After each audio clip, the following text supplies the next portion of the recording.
Cette découverte allait ébranler le fondement même du christianisme.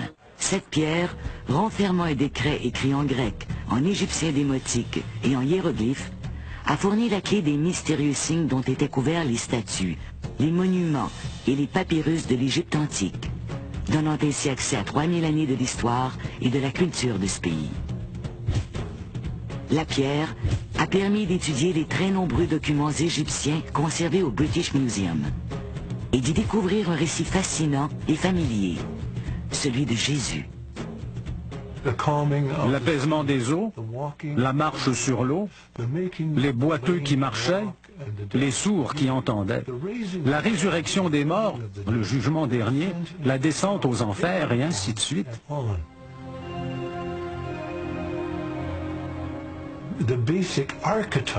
L'archétype de l'annonce de la naissance de Jésus par l'ange Gabriel dans les récits sur la nativité. Un verset aussi crucial que « Je suis la voie, la vérité, la vie », et soudain on me dit qu'il vient des hiéroglyphes de l'Égypte de l'Antiquité. C'est un choc énorme.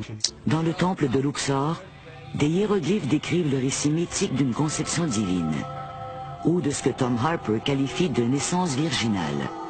Une mère accouche d'un enfant dans une grotte où 3 sages viennent voir l'enfant Dieu. Un récit remarquablement similaire à celui de l'église de la Nativité, sauf qu'il lui est antérieur de près de 2000 ans.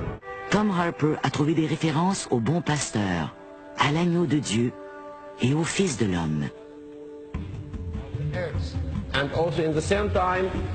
Il affirme avoir trouvé 180 similitudes entre Horus et Jésus-Christ.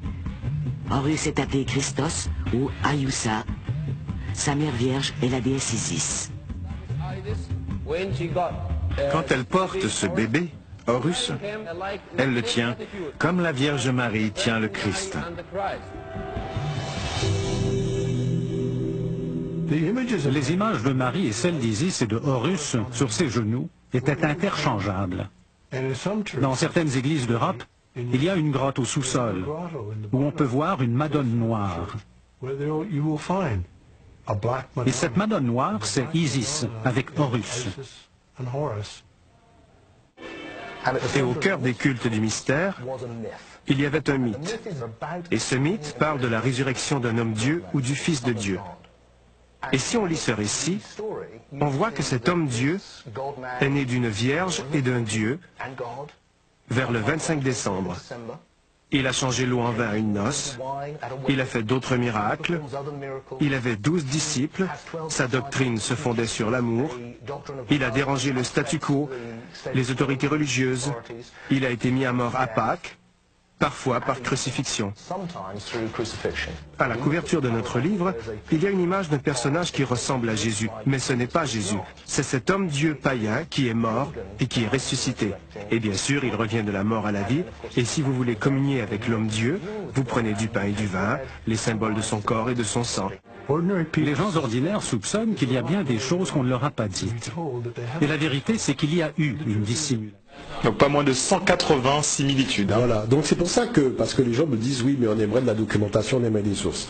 Moi j'ai écrit un livre qui est le tome 3 de Cosmogénèse. C'est vrai qu'il y a 3 tomes, hein. Il y a le tome 1, donc il y a le tome 2. Et la chose qui est un peu particulière avec le tome 3, donc qui fait 300 pages, c'est le mystère des divinités africaines transmuées en saints chrétiens. Parce que les saints chrétiens, ça n'existe pas, c'était toutes des divinités africaines. Et vous allez voir d'ailleurs que ce que fait la divinité africaine, c'est la même chose que fait la divinité chrétienne. Les mots qu'elle prononce sont les mêmes mots. Et je peux vous dire qu'il y a beaucoup de documents qui témoignent de ça. J'ai fait aussi un ouvrage qui est Prières et hymnes de nos ancêtres kabites, pour montrer aux gens que les psaumes, les prières, enfin les choses qu'on a, ça vient des textes des hiéroglyphes. Et ça, c'est important de le souligner.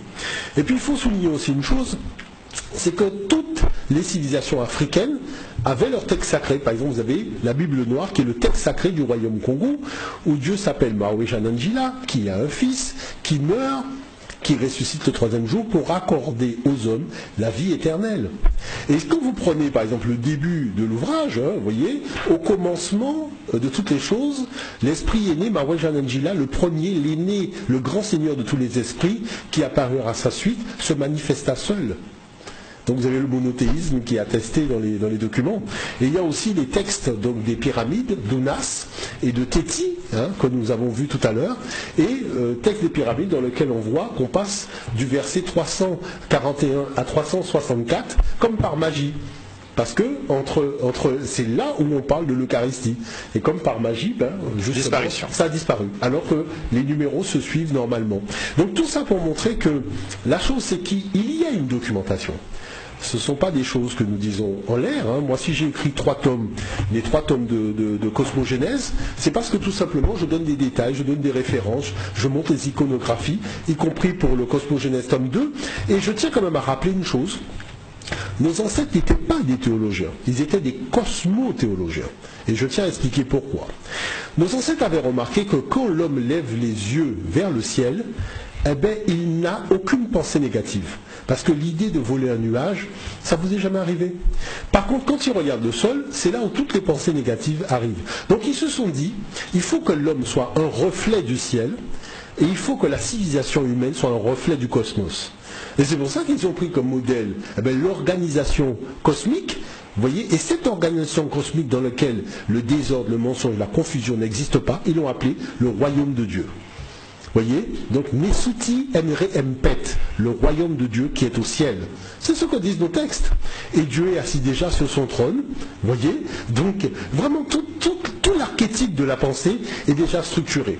Maintenant, ce qu'il y a de particulier, c'est que les récits où on a des épisodes d'événements qui arrivent à telle et telle personne, on découvre que ces événements-là sont effectivement arrivés, mais en Égypte, pas en Palestine. Vous voyez, donc il y a eu un enseignement qui a été divulgué aux civilisations au fur et à mesure qu'elles apparaissaient, mais elles ont tout simplement fait glisser des épisodes de l'Afrique vers leur région en faisant croire que l'événement était arrivé là. Chacun s'est approprié en fait. Oui, mais sauf que la plupart du temps, c'est un événement cosmique, parce que c'est une allégorie. C'est une allégorie qui est présentée de façon simple, comme donc des personnages, et le but du jeu c'est d'expliquer le fonctionnement de l'univers. Et ça c'est important de le comprendre. Voyez ? Mais détourner, c'est un peu des épisodes de science-fiction, de films de science-fiction. Oui, parce qu'après on cherche des événements stellaires, vous voyez, sur Terre, donc on va chercher des événements sur Terre alors qu'il s'agit du cycle cosmique. Donc ça il faut le comprendre. Donc tout cela pour dire que les anciens avaient une spiritualité qui a disparu aujourd'hui avec le matérialisme, et que quand une civilisation est au service du matérialisme, elle ne peut plus faire de spiritualité. Donc elle se réfugie dans la religion, qui est une espèce de pensée de bas étage, pour faire croire aux gens qu'ils avancent vers Dieu alors qu'ils sont encore dans la confusion. Vous voyez, et ça c'est important de le souligner. Merci. La science moderne ne fait qu'être l'écho de ce que les Africains anciens avaient déjà dit sur le plan non seulement de la science théologique, parce que c'est pas de la théologie, je parle de science théologique, c'est pour ça que je parle de cosmothéologie. Et quand nous sommes dans l'ère des poissons, c'est-à-dire on termine l'ère des poissons, quand vous tracez la droite, vous arrivez dans Vierge. C'est pour ça qu'Osiris est poisson et Acéta est Vierge. Et Acéta va avoir son fils par Immaculée de Conception qui va naître le 25 décembre. Et c'est de là qu'il va y avoir la fête, et cette fête-là va être transmuée après en Europe, et ça va donner la fête de Noël. Mais c'est tellement ridicule que Hérodote dit que ceux qui ont inventé le calendrier, ce sont les Africains. Et donc pour connaître les fêtes de fin d'année, il faut déjà avoir un calendrier. Quand vous n'avez pas de calendrier, faites les fêtes de fin d'année. Calendrier qui a été modifié à travers, oui, parce que notamment par les empereurs romains. Les Romains n'ont pas su le faire fonctionner. Et puis ils ont fait un calendrier politique. Vous voyez, pas un calendrier astronomique. Donc c'est de là qu'on s'est retrouvé avec un solstice le 21 décembre alors que la fête était le 25. Avant c'était pas comme ça. Mais toujours est-il que il faut que les gens comprennent bien qu'il y a des preuves scientifiques et que la vérité n'a pas de couleur de peau. La vérité n'a pas je dirais, de culture ou n'a pas de tradition.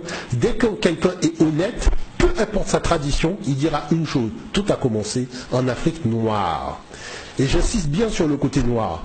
Parce que ce sont ceux qui ont aujourd'hui encore la peau la plus noire, qui ont apporté à l'humanité toutes les sciences. Pas simplement la théologie, l'astronomie, les mathématiques, l'écriture, la médecine, la navigation, les constructions aux pierres massives. Vous voyez, toutes ces sciences-là ont été apportées par des noirs, mais fondamentalement noirs. Vous voyez, et moi je vous dirai une chose pour terminer.